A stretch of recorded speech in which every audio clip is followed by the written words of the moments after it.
নমস্কার বন্ধুরা, বিপাশাস ওয়ার্ল্ডের আরও একটি নতুন টিপসের ভিডিওতে তোমাদের সবাইকে স্বাগত আর অনেক ভালোবাসা জানিয়ে আজকে একটা নতুন ভিডিও শুরু করছি।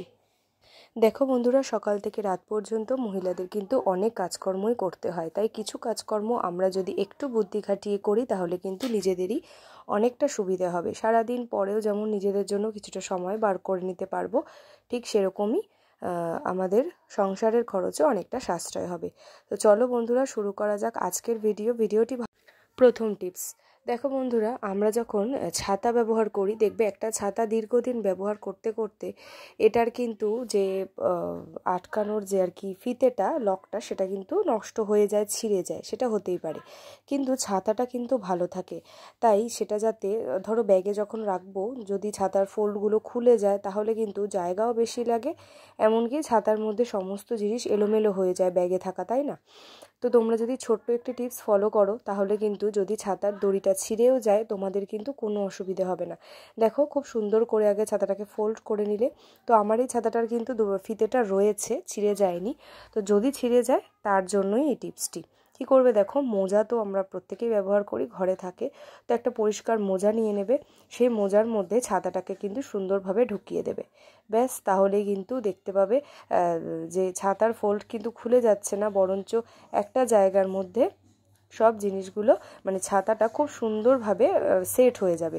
সেটা ব্যাগে রাখলেও কিন্তু এলোমেলো হবে না, আর অল্প জায়গার মধ্যে কিন্তু জিনিসটা হয়ে যাবে, ছড়িয়ে ছিটিয়ে থাকবে না। দেখো, মোজার মধ্যে খুব সুন্দরভাবে ছাতাটা কিন্তু একটা সেট হয়ে রইলো। এটা কিন্তু একটা ছাতার কভার হিসেবেও ব্যবহার করা যায়, তাই না? ভালো লাগলে বন্ধুরা শেয়ার করো, লাইক করো। পরবর্তী টিপসে চলে যাচ্ছি, 2 নাম্বার টিপস। দেখো বন্ধুরা, বোতাম তো এরকম যে এক্সট্রা বোতাম সবার বাড়িতেই থাকে, তাই না?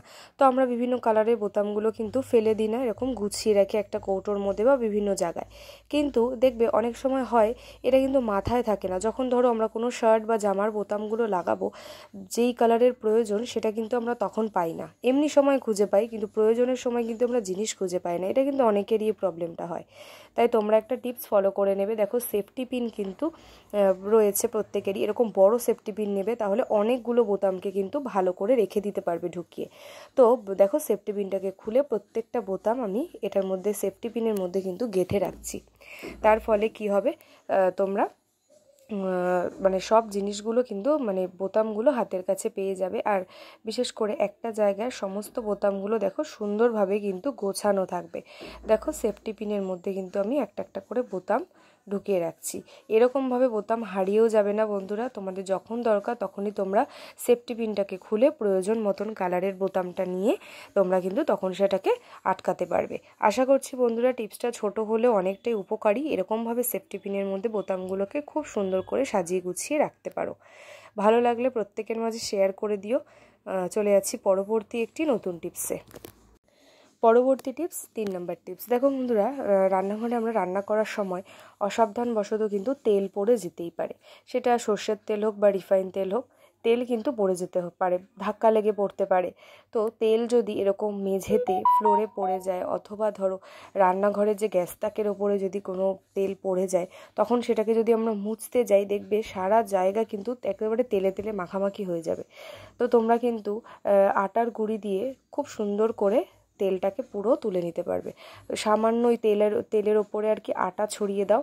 আটা ছড়িয়ে এবার ভালো করে কিন্তু এটাকে মিশিয়ে নাও। ব্যাস, আটা হোক ময়দা হোক দিলেই হবে। তারপরে তোমরা এটাকে সাইড করে এবার মুছে নাও, দেখবে তেলের কোনো কিচ্ছু থাকবে না, মনেই হবে না যে এখানে একটু আগে তেল পড়েছিল।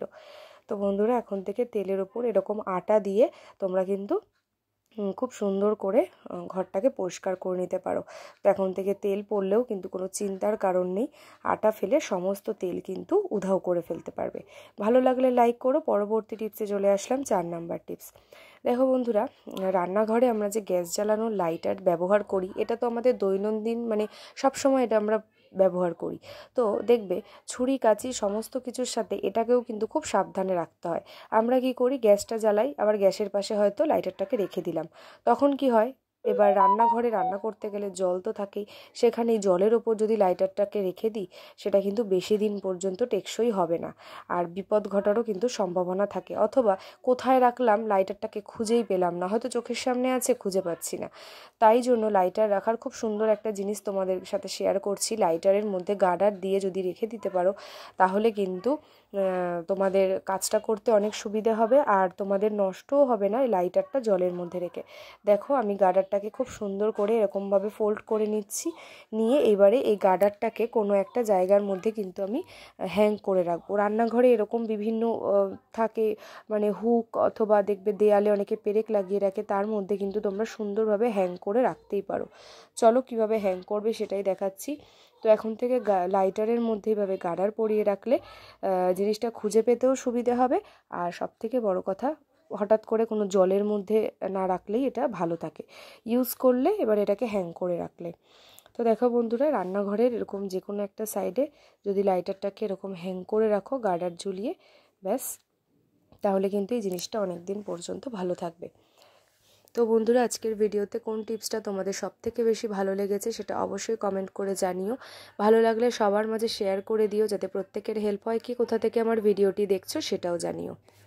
ভিডিওটি ভালো লাগলে অবশ্যই বিপাশাস ওয়ার্ল্ডকে সাবস্ক্রাইব করে বেল বাটনটা অল করে পাশে থেকো। আজকের মতন এই পর্যন্তই, পরের দিন নতুন ভিডিও নিয়ে আবারও দেখা হচ্ছে। ততক্ষণ সবাই ভালো থেকো, সাবধানে থেকো আর সুস্থ থেকো।